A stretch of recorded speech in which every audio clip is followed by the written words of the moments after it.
Hola, hola, ¿cómo están? Espero que se encuentren bien. En este momento continuamos con las contribuciones al conocimiento de la ciencia de la lógica del Seminario de Estos Hegelianos de Iztapalapa. En este momento vamos a presentar a Iván Adolfo Arana Herrera, quien ha presentado anteriormente ya un par de conferencias, pero para quien no lo conozca, él es doctor en Filosofía, Moral y Política por la Universidad Autónoma Metropolitana, Unidad Iztapalapa. En el 2017 recibió la Medalla al Mérito Universitario a nivel licenciatura y en el 2024 la Medalla al Mérito Universitario a nivel doctorado. Es miembro y coordinador del Seminario Permanente de Estudios Hegelianos a cargo del doctor Sergio Pérez Cortés. En ese momento Iván nos va a presentar la categoría de apariencia y espero que lo disfruten muchísimo. Sin más por el momento, los dejo con Iván. Me toca a mí presentar el capítulo segundo de la segunda sección titulada La aparición. Permítame iniciar este comentario con un resumen muy general del recorrido que nos trajo hasta aquí. La segunda sección sobre la apariencia establece una diferencia frente a la primera sección, correspondiente a la reflexión, al permitir que el despliegue de la esencia deje de permanecer dentro de ella misma e irrumpa en el ser, ahora como ser reflexivo, es decir, como existencia. Esto significa que si bien en un primer momento permanecíamos únicamente en la lógica de la apariencia, esta última ahora se completa hasta hacerse aparición. Así, la esencia ya no designa simplemente a un ser ilusorio, carente de consistencia, sino que muestra contener esa apariencia como producto suyo, un momento que irrumpe de manera conjunta a ella y que le es ineludible. El ser del cual partía y al mismo tiempo negaba, resulta contener en él a la esencia, y ésta en su desarrollo ha restaurado al ser, ahora unido a su negatividad. Cuestión que Hegel resume al inicio de esta nueva sección en dos proposiciones. El ser es esencia y la esencia es ser. La esencia ha dejado de ser la simple negación del ser, restableciéndose en él como existencia, siendo la característica principal de esta última el hecho de ser la inmediata unidad de ser y existencia, una inmediatez reflexionada que contiene en sí su negatividad absoluta. La tensión lógica desarrollada a lo largo de todo el primer capítulo sobre la existencia correspondía, por tanto, a la distinción y relación que guarda la reflexión en sí y la reflexión en otro dentro de este momento, pues una existencia sin duda es, con independencia de otras existencias, pero a su vez, su ser resulta inexplicable sin su vínculo con estas. La totalidad de lo existente resulta inseparable de su referencia a otro, un vínculo que es un comportarse con ella misma como si fuese otro, siendo este último una referencia a lo mismo existente. Tal es la contradicción de la existencia, que en un segundo capítulo se asume en su resolución como aparición. Abro cita. La verdad de la existencia, cierra el primer capítulo de esta sección, ha alcanzado dentro de esta cosa su completud, a saber, la de ser en uno a la vez, ser que es en sí o consistencia subsistente de suyo, y existencia inesencial. La verdad de la existencia está por consiguiente en tener su ser en sí dentro de la inesencialidad, o sea, en tener su consistencia dentro de otro, y además absolutamente otro, es decir, en tener su propia nulidad por fundamento suyo. Ella es por consiguiente aparición. Cierro la cita. La aparición supera el momento de la inmediatez en el que permanecía la existencia y ahora la muestra explícitamente en relación a la esencia. Mientras que lo que existe parece ser principalmente algo autónomo y autosuficiente, esta apariencia de autonomía se ha asumido en su contradicción, retirando la ingenua inmediatez de la que partía.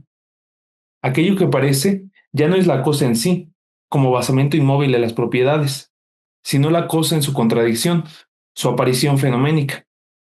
Este nuevo momento permite sostener que la esencia del fenómeno se encuentra en él y sin embargo va más allá de él, pues algo más lo explica y le proporciona su existencia esencial. Es por este sentido que Hegel sostiene que la aparición es más alta en verdad que la existencia, pues lo inmediato no es simplemente lo que suponemos que es, su independencia es solo parte de su apariencia, y como tal, comprende la simplicidad de la esencia autocontenida.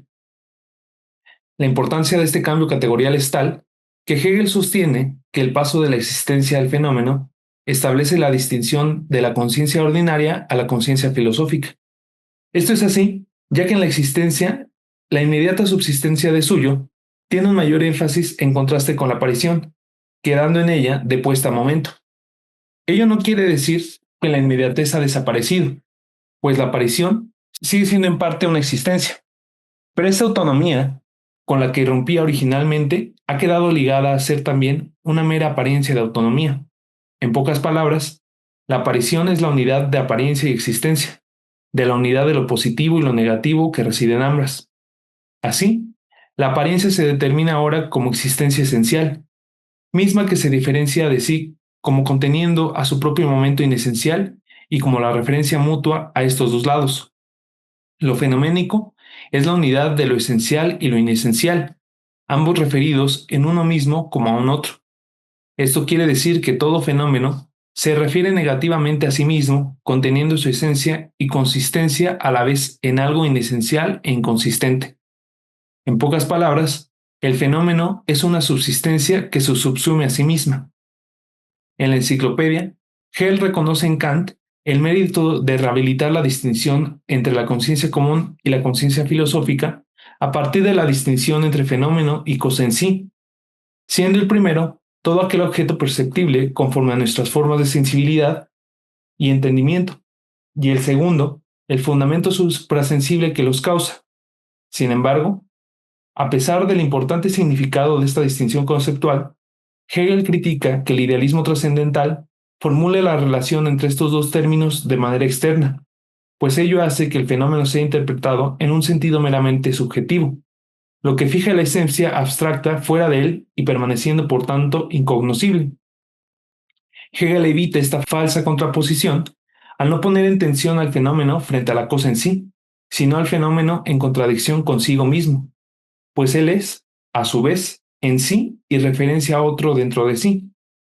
Por ello, es importante no perder de vista que el desarrollo lógico de la existencia, aquel del cual veníamos, muestra que la verdad de ésta se revela como la unidad de lo esencial y lo inesencial, de lo aparente y lo existente, de lo inmediato y su negatividad, siendo todo ello el aparecer fenoménico.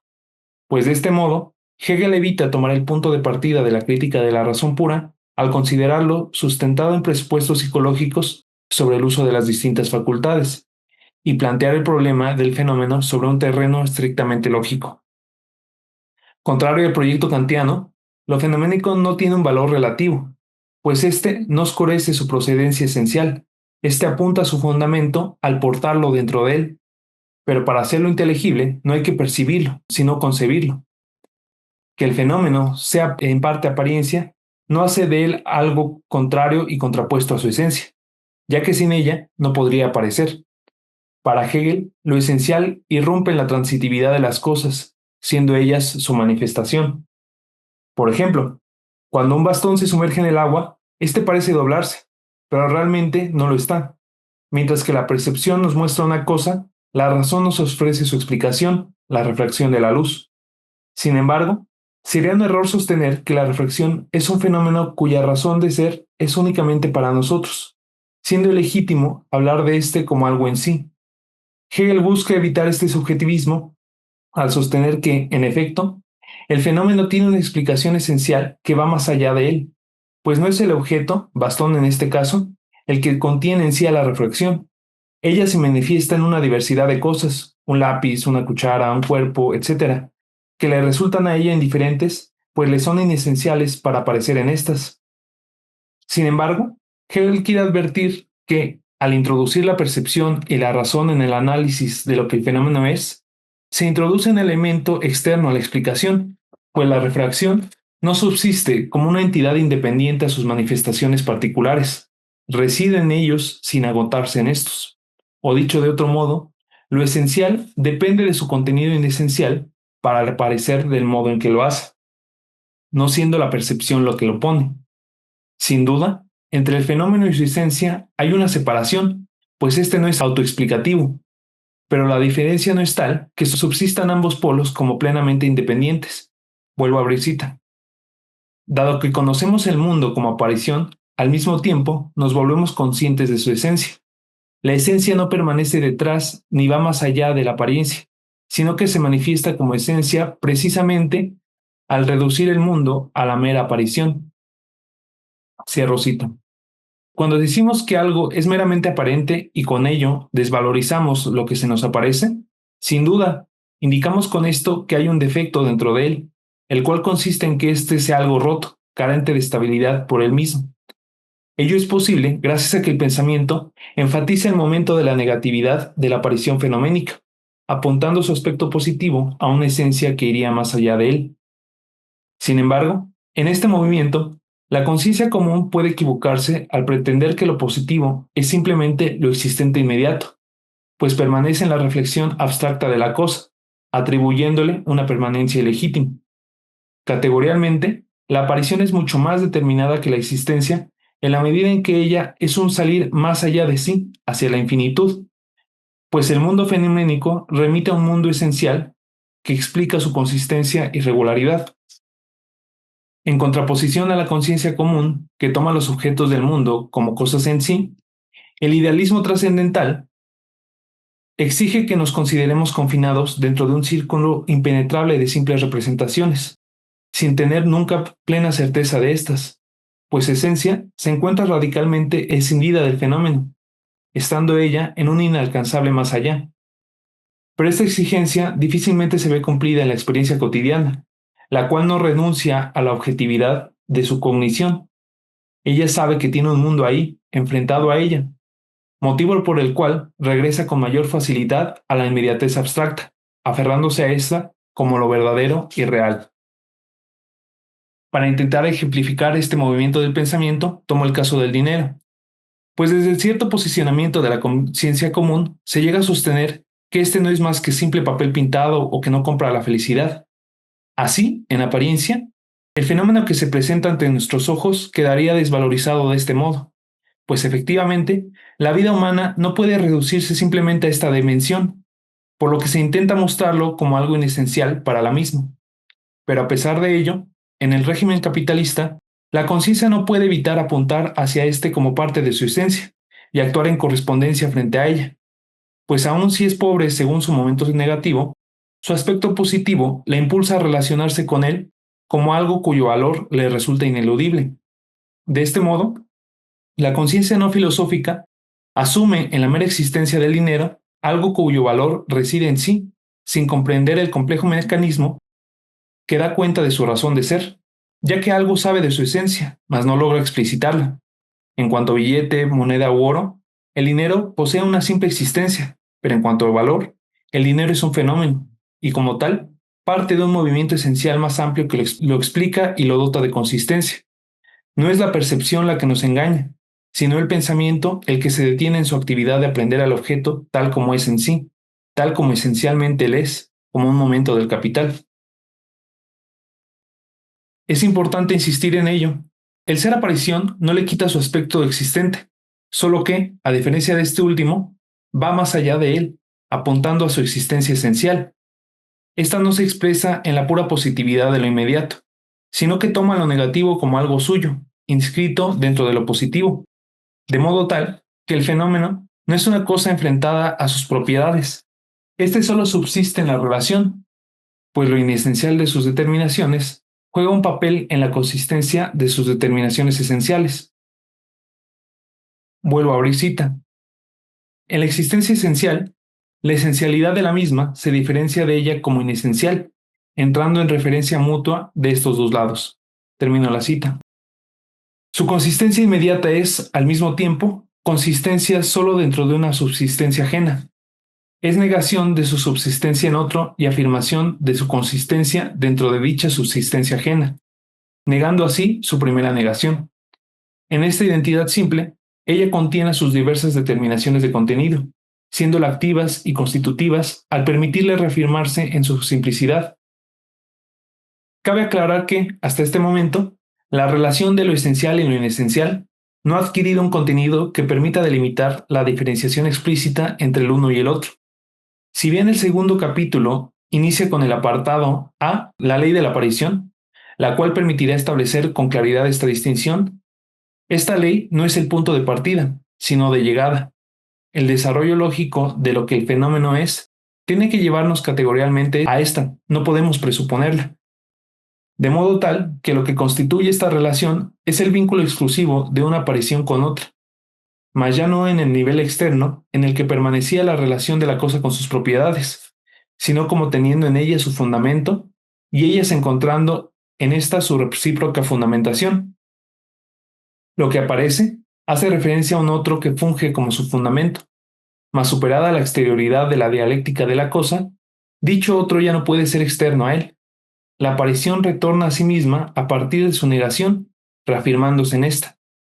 Cuestión que enfatiza la doble dimensión de lo que aparece, la cual es, por una parte, algo opuesto, y por otra, que aquello que lo pone reside al interior de ella, no siendo una entidad ajena.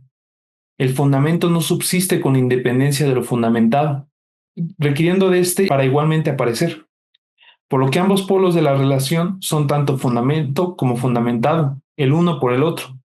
Lo que pone a la aparición es otra aparición, adquiriendo ambas subsistencia únicamente a través de la relación. Es la mutua mediación negativa la que define los términos, pues es un ser puesto el que refiere a otro ser puesto, no habiendo en ellos prioridad del uno sobre el otro. Lo esencial no son los extremos de la relación, sino la relación misma. Entre el momento de sus términos y el momento de la relación, lo que aparece muestra tener, por un lado, el contenido de un estar, contingente e inesencial, sujeto por su inmediatez a la transición, al surgir y al perecer, pero por el otro, la simple determinación de contenido sustraído al intercambio, permaneciendo idéntico a sí mismo, pues los polos pueden cambiar, pero su relación permanece. El ejemplo de la refracción de la luz puede aclarar esto, pues la distorsión se genera a partir del encuentro de tres fenómenos: la luz, un cuerpo y el medio de contacto entre ambos. Ninguno de ellos es un polo definido de suyo, pues el medio puede ser el agua, un cristal o una cosa transparente. El cuerpo, por su parte, puede variar en un amplio margen de entidades, un bastón, un lápiz, una cuchara, por reiterar las ya mencionadas. Y la luz puede variar dependiendo del espectro, sea luz visible, luz ultravioleta o infrarroja. La regularidad de la refracción no se presenta sino en el encuentro de los términos, no subsistiendo en el aislamiento entre estos. Es la relación la que determina su permanencia, pues las entidades pueden variar, siendo inesenciales para ella. Sin duda, ellas siguen teniendo un papel activo en el conjunto fenoménico que la refracción es, pues si se altera alguno de los términos de la relación, su aparición varía en cierto grado. Por ejemplo, el tipo de luz, según su longitud de onda, determina en mayor o menor medida el grado de refracción. Sin embargo, su inesencialidad prevalece, pues a fin de cuentas, en la conjunción de los términos, ésta sigue siendo tal, no importando su grado de alteración. De modo que, a pesar del contenido diverso que puede haber entre apariciones, en su encuentro constituyen un solo consistir simple, una unidad de contenido que podemos llamar ley. Cito a Hegel: la ley es, por tanto, lo positivo de la mediación que aparece. Con el irrumpir de la ley, la aparición torna en el aspecto negativo de la mediación. Su existencia se vuelve un no consistir dado por algo distinto a él, siendo igualmente este otro algo un no consistir. La aparición es predominantemente inesencial frente a la ley, pues sus determinaciones pueden variar sin que la ley desaparezca. Pero dicha inesencialidad no debe tomarse por simple negatividad.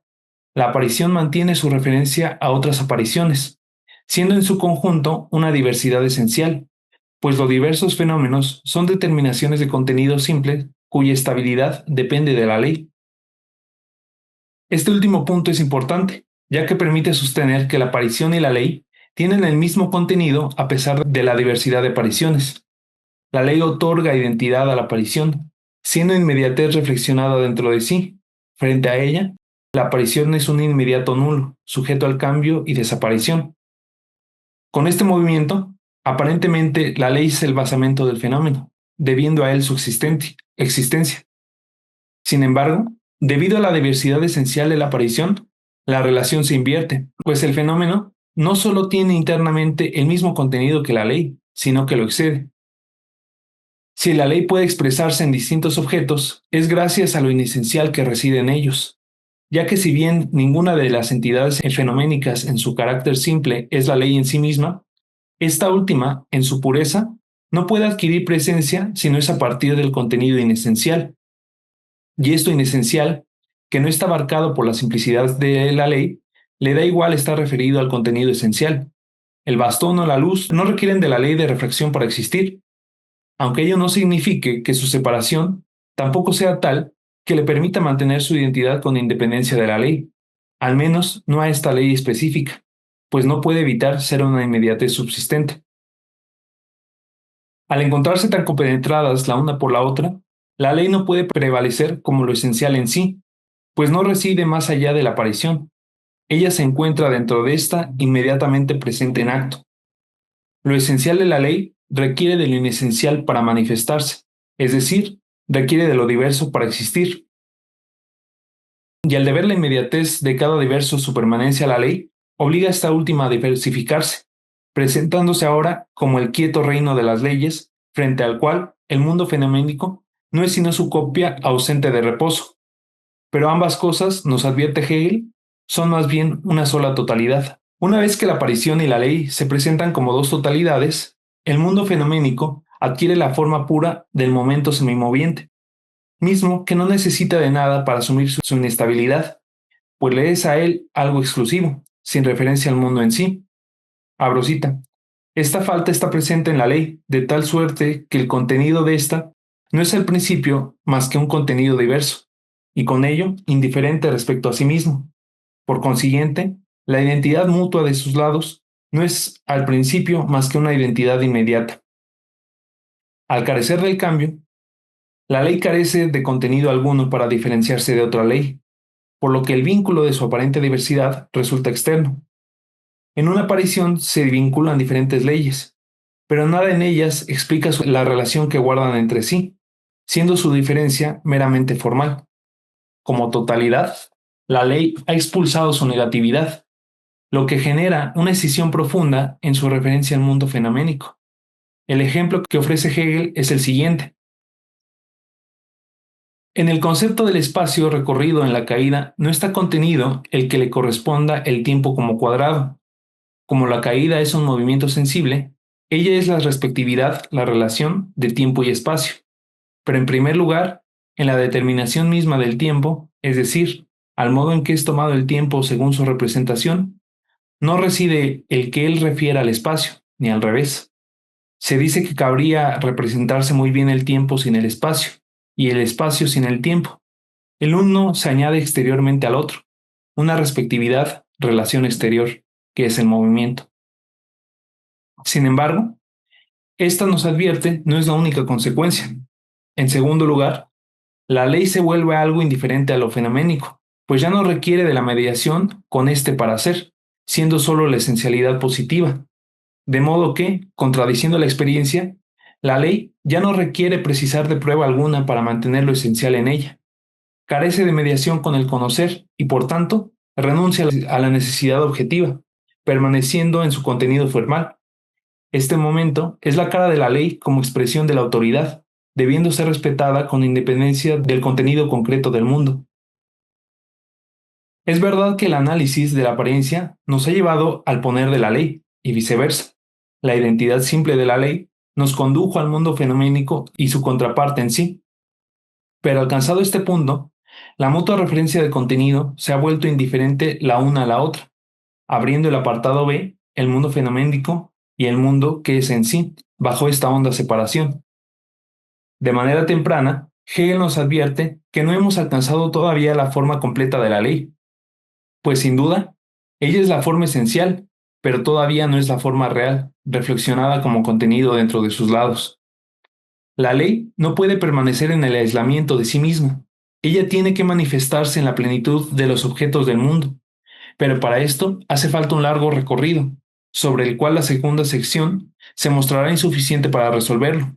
La parte subsiguiente solo es el despliegue del contenido de dicha tensión. Adelantándome mucho al texto, me parece importante enfatizar mucho este punto, ya que la introducción general señalaba con mucha antelación la tensión intrínseca a lo que la aparición en su sentido global es. En la relación esencial, el tercer momento que vendrá después, lo que aparece da a ver lo esencial, y este es dentro de su aparición, La relación es la unificación, todavía imperfecta, de la reflexión dentro del ser otro, de la reflexión dentro de sí. La perfecta compenetración de ambos es la realidad efectiva. Teniendo esto en cuenta, se explica el por qué, a lo largo del camino recorrido entre el análisis del fenómeno y la ley, la relación va tornándose paulatinamente en lo prioritario de ambas. Sin embargo, en el punto en que hemos llegado, dicha relación es todavía imperfecta, pues el mundo de las leyes ha asumido de forma exclusiva lo esencial frente al mundo fenoménico. Abro cita. Al incorporar la negatividad de lo fenoménico, el mundo esencial se convierte en la totalidad que engloba tanto lo esencial como lo inesencial. Pero esta idea, plantea Hegel, contiene una posición en sí misma. Respecto a la forma, se tienen dos mundos y no es posible reunificarlos en uno solo. La totalidad de los fenómenos no se deja pensar en una sola idea de mundo, sino que se escinde constantemente.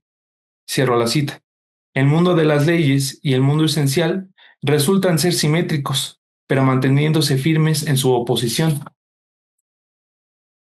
Al mundo fenoménico ahora le corresponde simplemente la consistencia de su disolución, pues su esencia recae plenamente dentro de su otro, el mundo en sí. En este otro mundo, lo que aparece coincide consigo mismo, permaneciendo quieto dentro de la ley. Como totalidad, éste ha subsumido la diversidad de lo que aparece, haciéndola suya. Es la totalidad de las leyes la que explica y fundamenta la totalidad de lo aparente, pues a este último solo le corresponde la negatividad, expresada únicamente bajo la forma del cambio. Sin embargo, al considerar el contenido diverso de la ley en sí, éste se muestra formal y externo a sí mismo, pues al carecer de lo negativo, solo guarda relación entre sí debido a su identidad simple. El único vínculo que hay entre una ley y otra es que ambas son leyes, pero en nada le deben la una a la otra su consistencia. La contradicción del mundo en sí resulta en que éste se muestra incapaz de subsumir plenamente lo inesencial del mundo fenoménico, pues en la medida en que éste no contiene la negatividad, no tiene manera real de diferenciarse internamente. Su diferencia está puesta por lo fenoménico y no por él mismo, lo que significa que la diversidad de leyes está puesta por la diversidad fenoménica, siendo esta, por tanto, la que tiene consistencia en sí. Este punto no es un retroceso en detrimento de lo que la ley es, pues al priorizar su constitución a partir del fenómeno, ésta adquiere la negatividad dentro de sí. La ley deviene en parte fenómeno, mas solo en parte, pues si bien ella aparece gracias a este, ha mostrado a su vez que lo fundamenta. Con ello, Hegel quiere señalar que las leyes no son ni autosuficientes ni autoexplicativas. Ellas requieren de su vínculo entre sí para sustentarse como totalidad. Pero dicho vínculo no puede lograrse si no es a través de la mediación con su otro. Cita. Lo que antes era ley no es ya solo uno de los lados del todo, siendo el otro la aparición en cuanto tal, sino que él mismo es el todo. Ella, la existencia plena, es la totalidad esencial de la aparición, de suerte que contiene ahora también el momento de la inesencialidad, que todavía convenía a la aparición, pero como inesencialidad reflexionada, como inesencialidad que es en sí, es decir, como negatividad esencial. Cierro la cita. Al subsumir la inesencialidad como momento suyo, el mundo de las leyes adquiere un contenido que antes no tenía, la coherencia interna consigo mismo. Ahora, los dos mundos no pueden permanecer quietos en sí mismos. Uno al otro hacen referencia así en perpetua transitividad. Ambos son un solo mundo que es en y para sí, el cual, sin embargo, adquiere su consistencia únicamente en la oposición consigo mismo. La unidad que han alcanzado aún es imperfecta. Mundo esencial y mundo fenoménico tienen que permanecer en contraposición para poder subsistir. Su identidad es un devenir y transitar, imposibilitándoles el alcanzar una plena cohesión. La consecuencia de ello es la pérdida de definición de la diferencia entre lo esencial y lo inesencial, ya que ambos se condicionan recíprocamente, sin que la prioridad recaiga sobre alguno.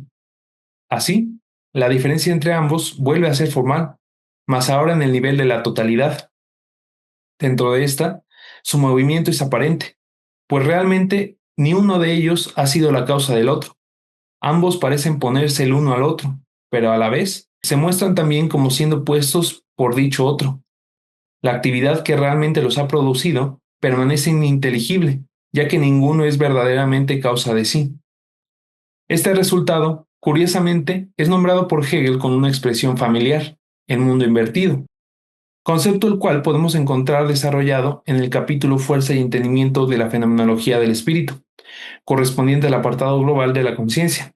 Sin embargo, a pesar del indudable vínculo que hay en el tratamiento particular de ambos textos, hay diferencias significativas entre ambos, mientras que en la fenomenología, el concepto de fuerza surge como la resolución de la dialéctica de la cosa y sus propiedades, y posterior a ella irrumpe la ley.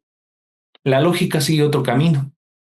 En esta última, a la resolución de la dialéctica de la cosa y sus propiedades sigue la aparición, y posteriormente la ley.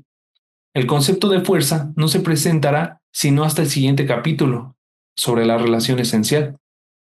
Más aún, la solución directa en el nivel de la fenomenología al mundo invertido es el concepto de infinitud, el cual, remarcará Hegel, se presenta aquí todavía como infinitud simple. Dentro de la lógica, lejos estamos ya del momento correspondiente a lo finito y lo infinito, categorías las cuales corresponden al libro primero, referente a la doctrina del ser. Todos estos cambios de posición conceptual se explican debido a que la lógica no se posiciona en el nivel de la conciencia. Hegel no introduce ningún elemento de la explicación sobre lo que el fenómeno es a la certeza sensible, a la percepción o al entendimiento, pues no es en relación al sujeto que el análisis se centra. Aquí no estamos hablando de cómo la conciencia percibe un objeto finito en su referencia a lo infinito, sino de simples estructuras categoriales.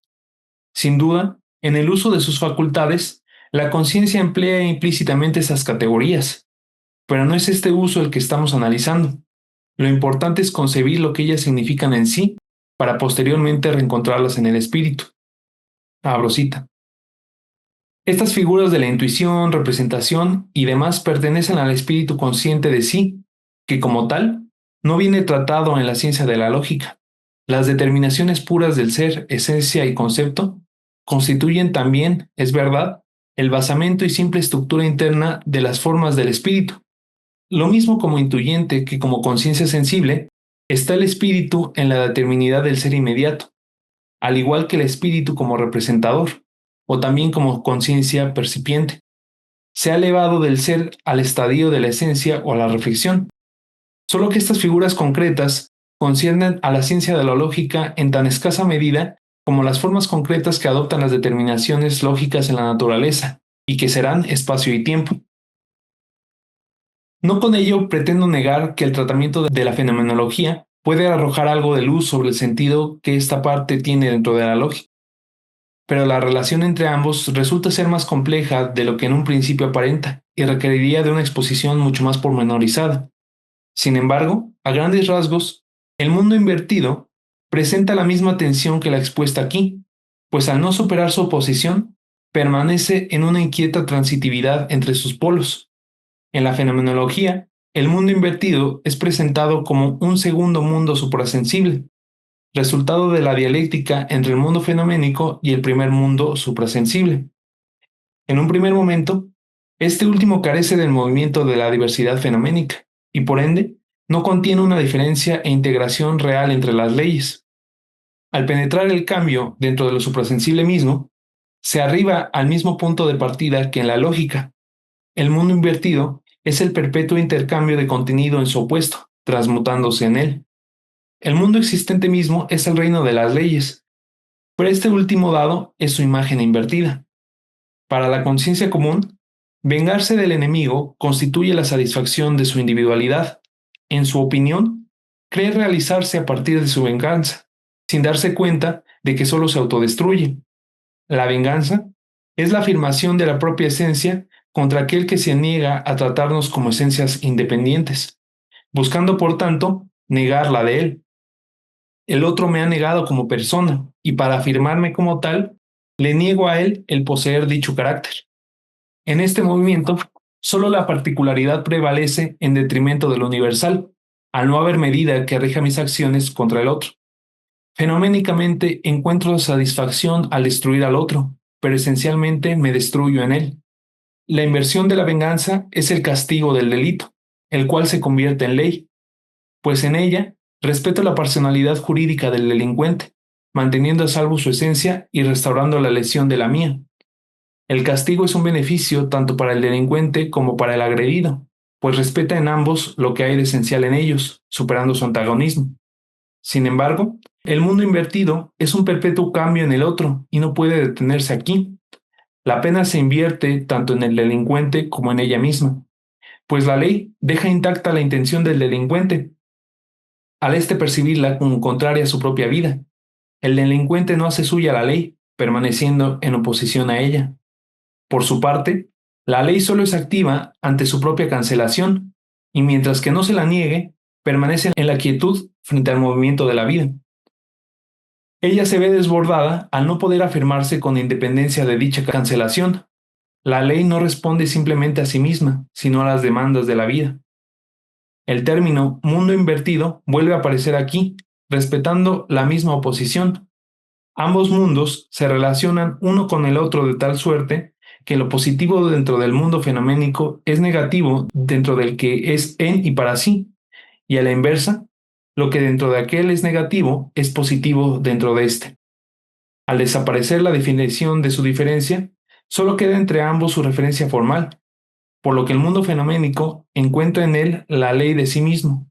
El mundo en y para sí obtiene en él forma de la existencia inmediata. Abro cita. El mundo fenoménico y el mundo esencial son cada uno, con ello, en él mismo la totalidad de la reflexión idéntica consigo y de la reflexión dentro del otro, o sea, del ser en y para sí y del aparecer. Ambos son todos subsistentes de suyo, de la existencia inmediata, pero cada uno se continúa dentro de su otro, y es por consiguiente en él mismo la identidad de estos dos momentos. Así pues, lo que está presente es esta totalidad que se repele de sí misma en dos totalidades, la una, la totalidad reflexionada, y la otra, la inmediata. La ley está realizada en la existencia, mas no como algo enfrentado a ésta, sino en su relación tanto como momento y como todo. Ahora, solo queda desarrollar esta forma, a fin de que muestre en ella su contenido, dando inicio con ello a la relación esencial. Pues eso sería todo. Bueno, primero que nada, me ha gustado mucho, quizá más la primera parte de tu exposición que la segunda. Me gustaría hacer una primera pregunta para ayudar a nuestro auditorio a localizar mejor el problema del fenómeno de la aparición. En la lógica, a lo largo de la lógica, el ser va siendo gradualmente determinado, ¿no? Como algo, como cosa, como existencia. Bueno, la pregunta es, ¿cómo colocarías al fenómeno en esa gradación del ser, de la cosa, del algo, de la existencia? ¿Cómo localizarías al fenómeno en esa gradación cada vez más compleja y cada vez más objetiva, llamémosle así, de la lógica? ¿Cómo colocarías al fenómeno? Sí. Lo haría justamente recuperando el momento anterior de la existencia, que era con las dos proposiciones que recuperaba al inicio. O sea, Hegel en este inicio de la segunda sección sostiene que el ser es la esencia y la esencia es el ser. Es decir, hemos encontrado un punto de unidad porque una vez que la esencia sale de sí, deja de ser mera apariencia, negando lo que era el ser, las categorías de la doctrina del ser anteriores. Ya no le queda más que ir, más que retornar justamente a aquel ser que negaba. Por eso se muestra como existencia. Y uno tendría la impresión, ¿no? De que ya cuando surge la existencia, pues ya estamos en esa unidad del ser y la esencia que anuncia Hegel en el inicio del texto. Pero realmente conforme vamos avanzando nos damos cuenta que la existencia todavía tiene una tensión. Todavía tiene una tensión porque la existencia como comúnmente la comprendemos, como Hegel la concibe, es que tiene mucha presencia inmediata. Tiene mucha presencia inmediata y sin duda, o sea, la conciencia sabe efectivamente que está vinculada con otras existencias, pero esas otras existencias están como externas a ella. Entonces, la relación entre lo interno y lo externo todavía es muy radical. Por eso mismo, todo el problema de la existencia es la reflexión en sí frente a la reflexión en su otro, porque constantemente vemos una oposición muy marcada el uno con el otro. Ya una vez que alcanzamos la resolución de eso, la existencia se muestra como contradictoria.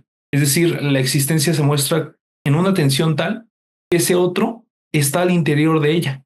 Es decir, lo internaliza de modo más fuerte en la cuestión fenoménica. Por eso mismo Hegel sostiene que el paso de la existencia al fenómeno es el cambio de la conciencia común a la conciencia filosófica, porque el filósofo justamente trabaja con la existencia, pero ya bajo la reflexión, tratando de entender cuáles son las causas que han puesto ese fenómeno, que le dan su razón de ser. Ya no lo trata simplemente bajo la apariencia de decir, pues es un inmediato y tiene una presencia muy fuerte en su inmediatez. El fenómeno justo ya implica el tratar de reflexionar sobre él, dando cuenta de aquello que hay en el esencial en él. Ahora, eso no quiere decir que, a diferencia del momento anterior, ya hayamos solucionado plenamente la unidad entre ser y esencia. Todavía el fenómeno tiene esta tensión, porque una vez que el fenómeno irrumpe como contradictorio. En él hay una referencia a otro fenómeno, pero realmente ese otro fenómeno nada dice en él quién es el esencial y quién es el inesencial. Ya lo tiene dentro de sí. Por eso mismo daba el ejemplo de la reflexión de la luz. O sea, la reflexión de la luz es el encuentro de tres entidades. La luz, un cuerpo, y es el medio que las une. Yo podría variar cualquiera de esas tres entidades y ninguna de ellas subsiste como siendo la esencial. Lo esencial es la ley. Pero de suyo, en su primer momento, el fenómeno no dice nada en torno a eso. Por eso necesita irse desarrollando paulatinamente hasta encontrar la ley. Ya una vez que nosotros damos cuenta de la ley, ahora sí podemos establecer una diferenciación entre lo que es inesencial, un fenómeno meramente que se manifiesta a la ley, y propiamente lo que le da su estabilidad. Para ponerlo con otro ejemplo, justamente con una mercancía. O sea, cuando sostiene Marx que una mercancía tiene valor, pues al valor poco le importa en qué mercancía se manifiesta. Así puede ser un libro muy caro, puede ser, como dice el doctor, o sea, una lata todavía con refresco dentro que justamente el reciclador sabe que tiene valor y por eso mismo la recolecta. Al valor le da igual, como ley, le da completamente igual en qué fenómeno se manifiesta. Lo que no le da igual a la ley es el no poder manifestarse en fenómenos. Requiere de los fenómenos para poder expresarse. Entonces, toda la atención de la aparición del fenómeno consiste justamente en qué carga tiene de esencialidad y qué carga tiene de inesencialidad. Y eso no se va a lograr resolver en este segundo apartado. Sin embargo, lo importante de este movimiento es que permite designar algo como ley, es decir, algo como esencial. Y justo por eso es el pensamiento científico. El pensamiento científico no designa como iguales todas las existencias, sino que justo dice, entre ellas hay algo que permite sus regularidades. Obviamente no es simplemente una ley, por eso la exposición pasa de una ley a la diversidad de leyes que es el mundo en sí. Pero si se dan cuenta, o sea, lo que intenta hacer Hegel es paso a paso ir reconstruyendo esta relación entre lo esencial y lo inesencial, que solo va a alcanzar su plena resolución hasta la realidad efectiva. Todavía la relación esencial es un poco esta tensión de qué carga tiene algo de inesencial y qué carga tiene algo de esencial. Te llevaría justo para ayudar a nuestro auditorio a un tema que tocaste al final, pero que quizá en el vínculo que hiciste con la fenomenología perdió un poco, a mi juicio, la claridad de la lógica. ¿Cómo se presenta para Hegel ese mundo invertido? ¿Por qué Hegel siente la necesidad de hablar de un mundo invertido cuando está hablando ya del plexo de las leyes? ¿Cuál explicarías la necesidad de la categoría de mundo invertido? Lo que pasa es que el mundo invertido se mantiene en una tensión, o sea, se mantiene en una posición. Justo por eso no encuentra una solución. O sea, lo que para la existencia resulta en un momento esencial, a la larga se muestra como inesencial. Por eso también un poco quería recuperar el ejemplo del dinero y el fetichismo de las mercancías. Si nosotros vamos con la conciencia común, cuando ve el dinero, pues el dinero para la conciencia común tiene valor en sí. O sea, ella no se está cuestionando en su día a día si efectivamente el dinero es de dónde le llega el valor y se comporta con él justamente como si la pura fisicalidad, la pura existencia tuviese ese valor. ¿Cuál es la cuestión? Que cuando nosotros empezamos a hacer análisis, eso se invierte, eso se pierde. Realmente no podemos mantenernos en la posición de la conciencia inmediata y tenemos que invertir la posición. Justo la idea del mundo invertido es eso, o sea, lo que para la conciencia común se aparece, se le manifiesta, es justamente un cierto fenómeno. Cuando pasa al mundo invertido de las leyes, su explicación se da cuenta que en realidad lo está viendo simplemente con un momento sesgado, todavía muy cargado desde el lado de la apariencia. Obviamente, el lado de la ley todavía no es el momento pleno de la esencialidad, pues incluso como el científico que puede dar cuenta, puede explicar el movimiento global, eso no deja de actuar frente al dinero como si tuviera también valor. O sea, el científico no se emancipa. Entonces, en el mundo invertido hay esta constante relación de uno y otro. El ejemplo que daba era del criminal y la ley, porque justo lo permite ver bien, o sea, cómo la venganza se vuelve castigo y ley y la ley a su vez necesita de la vida para volver a actualizarse, porque realmente el mundo invertido es una constante oposición. La ley no subsiste como si fuera una entidad independiente y abstracta, cosa que sí puede pasar en el pensamiento científico. Si yo trato de explicar las leyes, pues muchas veces puedo caer en la tentación de decir, pues es que las leyes están ahí eternas, inamovibles, y de suyo siempre han estado.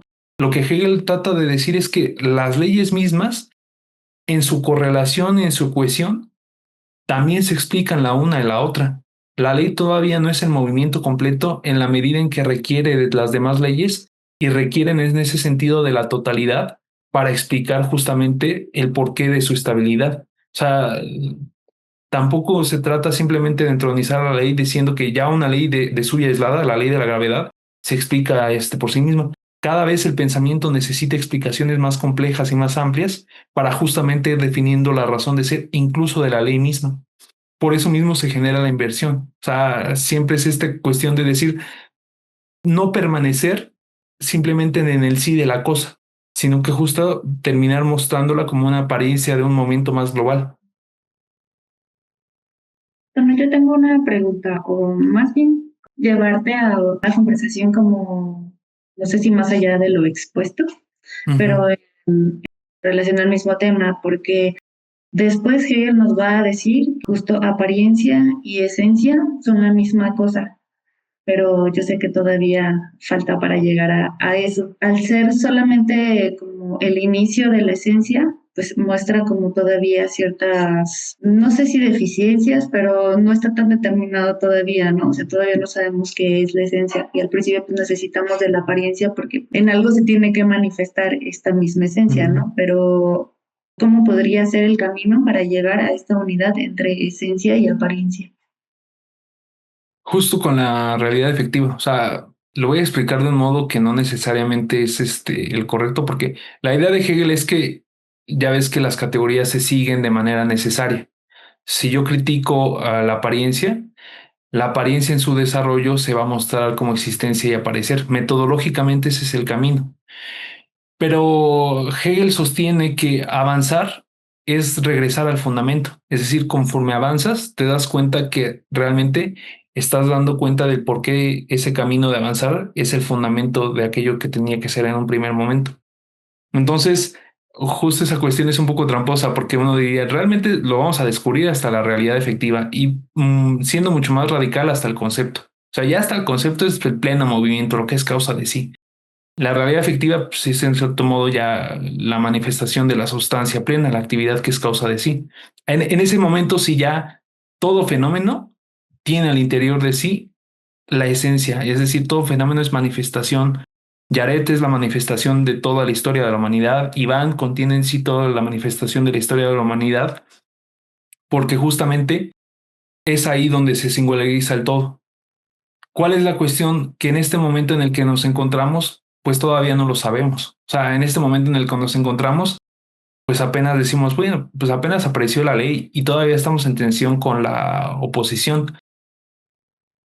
Me parece importante justamente rescatar ese movimiento adelantado porque en Hegel eso no significa que fenomenológico sea carente de esencia. O sea, metodológicamente está bien para la explicación. Metodológicamente no podemos presuponer que el fenómeno ya contiene dentro de sí a la realidad efectiva. Pero ya una vez que alcanzamos la realidad efectiva, podemos decir, incluso nosotros, o sea, en el día a día cotidiano, el Iván fenoménico, la Yared fenoménica, ya tenemos realidades efectivas. ya pasamos por un proceso de humanización en donde podemos decir, pues sí, o sea, se comportan a lo normalmente esperados.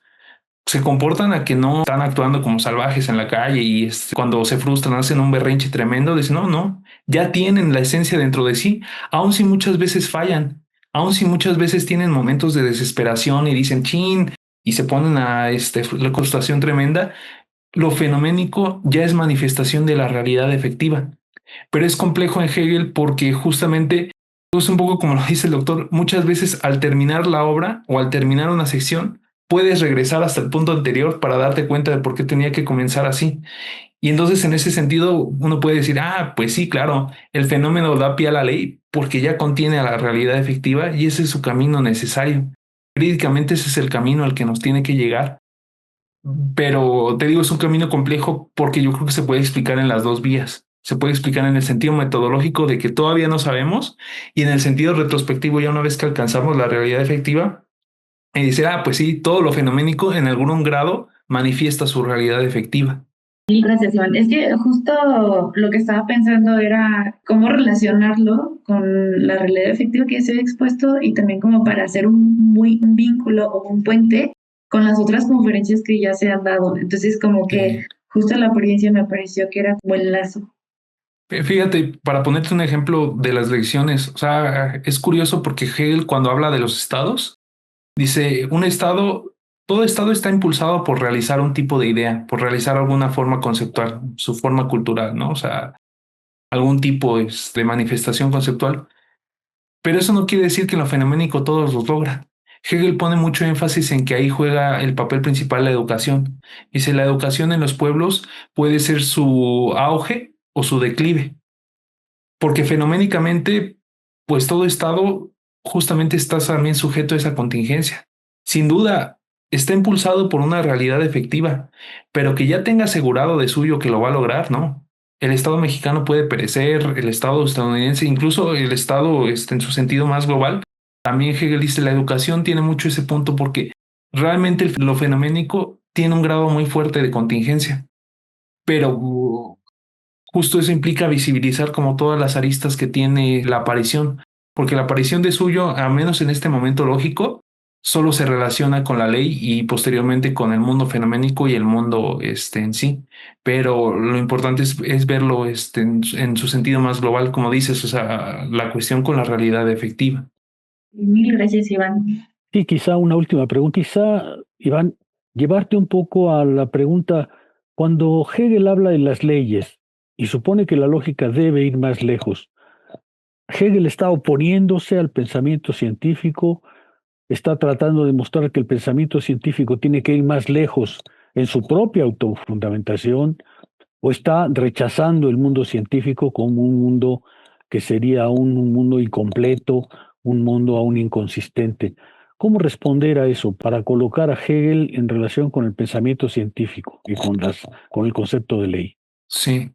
Si por ciencia entendemos algo completamente radical y distinto a la filosofía, pues sí, o sea, está tratando de decir el pensamiento de científico de suyo no es capaz de ser autoexplicativo. Pero si por ciencia también abarcamos a la filosofía y decimos que la filosofía es la ciencia del pensamiento, lo que Hegel está tratando de decir es que las ciencias particulares requieren alcanzar la perspectiva filosófica para justamente ser plenamente autosuficientes y autoexplicativas. Porque de suyo la física, la química y cualquier ciencia que se nos ocurra, nos da esencialidad, o sea, nos da regularidad de los fenómenos, pero no nos da la totalidad completa. Nos da justamente su aspecto particular en cuanto a ley, pero la conciencia científica tiene que alcanzar a la conciencia filosófica para darse cuenta que realmente hay un fundamento mucho más amplio. Por eso mismo el mundo en sí y el mundo fenoménico todavía permanecen en esa tensión. No es sino hasta que alcanzamos una actividad que es causa de sí, es un puro movimiento que produce tanto fenómenos como leyes, que podemos decir que ahora sí estamos situados en el nivel de la totalidad, porque esa totalidad es la que explica ahora sí lo que las ciencias por un lado ven y lo que la conciencia ordinaria también plantea, sin que estén escindidas, sin que sean contrapuestas, porque ambas son parte justamente de una actividad única. Pero eso ya no lo manifiesta el científico de los objetos particulares. Hegel lo dice con el científico de objetos finitos. Eso lo puede hacer solamente la ciencia filosófica en cuanto su objeto es infinito. Es el objeto del pensamiento. Porque como el pensamiento se produce a sí mismo, realmente tiene la posibilidad de subsumirlo todo. Tiene la posibilidad de manifestarse en todas las estructuras finitas. Al menos si mantenemos esta distinción entre nivel científico y nivel filosófico, yo perfilaría esa línea de respuesta. Muy bien, Iván, pues gracias. ¿Alguien más tiene alguna otra pregunta o comentario? Agradezco enormemente la participación de Iván Adolfo Arana Herrera, quien nos presentó la categoría de apariencia. Espero que sigan las conferencias. En la caja de información les voy a dejar todas las conferencias que se han dado hasta el momento junto con el link por si gustan ir a alguna de ellas. Y si tienen algún comentario, pues lo pueden dejar. En algún momento, en cuanto se junten varios comentarios interesantes, podrían hacer un video para tratar de contestar estas preguntas. Y bien, sin más por el momento, los dejo y hasta la próxima.